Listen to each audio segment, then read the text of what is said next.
What is your pro day like? How do you approach a pro day, Mack Brown? Pro day, Rich, for us is an opportunity for all the guys that did not go to the combine to have their combine. And the second thing is if our guys, we had 5 go to the combine, if they didn't do something or if they didn't do something well, it's an opportunity for them to redo it or do it here for the first time and help their stock in the draft. We had all 32 teams represented. They were excited. We've got Coach Darryl Moody, who is a 19-year NFL scout that handles them while they're on campus. We had the NFL Network here. We had ACC Network here. So it's a big deal. And what we want to do is make sure that the scouts get the best evaluation that they can of our guys and give our guys opportunity to improve their stock for the draft. And that's what our day's about. So it's really about being transparent and everybody having a chance to evaluate everybody. And it's even more important after COVID because so many guys didn't get true evaluations in that couple of years for the NFL. I'm sure it hurt some of them. So now we feel like this is a great opportunity for them to show who they are. So, and of course, pro days are different, Mack Brown, when you've got a highly touted quarterback prospect in the draft on your team at your pro day. It might bring a little bit more bees to the hive, right? So what was Sam Howell's pro day like from your perspective, Coach Sam Brown? did a lot of things at the Combine. He had a lot of interviews there. What he did last Monday was throw the ball. And he brought in Ryan Switzer, who was a great player here in the past that's looking for a home because he's in between teams right now, and he brought a couple of guys in from Charlotte that he'd been throwing with. And I thought he really put on a show. I'm sure I'm prejudiced. Sure. I wanted it to be good. But if I was a pro scout standing there watching it and the evaluations that I got from the pro scouts that did watch him, he was very accurate. He was all over it.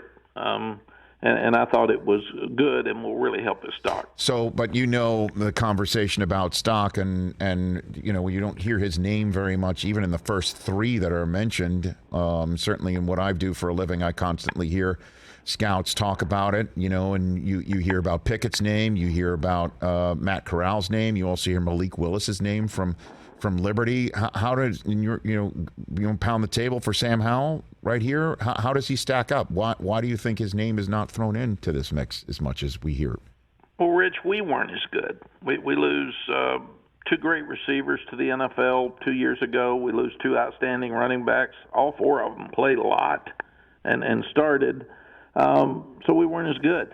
And I felt like we had some entitlement, and I don't think we helped him as much as we should have. But he's tough. He ran the ball more because we didn't protect as well.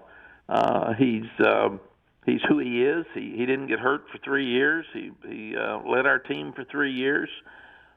We're in the mix with a lot of recruits, Rich, and last year we had the 8th best recruiting class in the country, largely because Sam Howell came here. He changed the narrative. He was the best player in the state. He decides to come. Other kids want to come, and I think pro scouts are going to see that. And you and I have been doing this a long time, and one thing we know about the draft is about the time you think something's 100%, it's not. So it just takes one team that has interest that's not going to tell the others, yes, because they do not want the other people interested to slip in there and decide they want him and take him. And that's what that's what I'm hoping happens. All right, so shoot, you just stomped on my next question, was which teams were interested in him. So what can you share? One thing you're not going to get with teams in the draft is honesty in pre-draft. They are not. But what about with you? I mean, when you're standing on the side, and I'm sure people are buttonholing you, or you're going up to say hello, and I mean, what are you hearing about him, or the questions that you're getting in regards to Sam that you can share? We hear good things. The 2 things would be his height. And there's a lot of guys that aren't really tall that are playing well right now. And the second thing is, why didn't we play better? I mean, and that's not on him. That's on us. And I take responsibility for that as much as anybody. So I sure wish we had him back. I wish that was the deal, but we don't, and so I feel good. And who else you want to pound the table for? Because we're all talking about your quarterback. Who else? Yeah. Well, there's some other guys that Ty Chandler came in here from Tennessee, and he gained 1,000 yards as a running back, and he became a captain as a grad transfer, which is a really unique feat that the players would trust him. So I think that's really cool. Josh Azudu is a guy that they feel like's a really good offensive lineman that we had, and we've got some other offensive linemen they're talking about as well. A guy that didn't get to work out as much money is a guy that we feel like is a really good player, and that's Jeremiah Gemmel at linebacker, but he hurt his shoulder some in the bowl game, so he'll be limited here a little bit. But we've told them, Rich, I think the most important thing, and I told the scouts this and the players, we had 10 guys work out Monday. All of them have their degree. And not many people are going to make pro football teams. And if you do, you're probably the average age might be 2 to 3 years. So get your degree, plan for life after football. If you get some pro football in there, great, good for you. But not many people are going to make a great living in pro football. And if you do, if you have 10 years and you get out and you're 30 years old, 31 years old, you got the rest of your life to do something. So we try to get our guys prepared for life after, and then if you can play some on the way, good for you.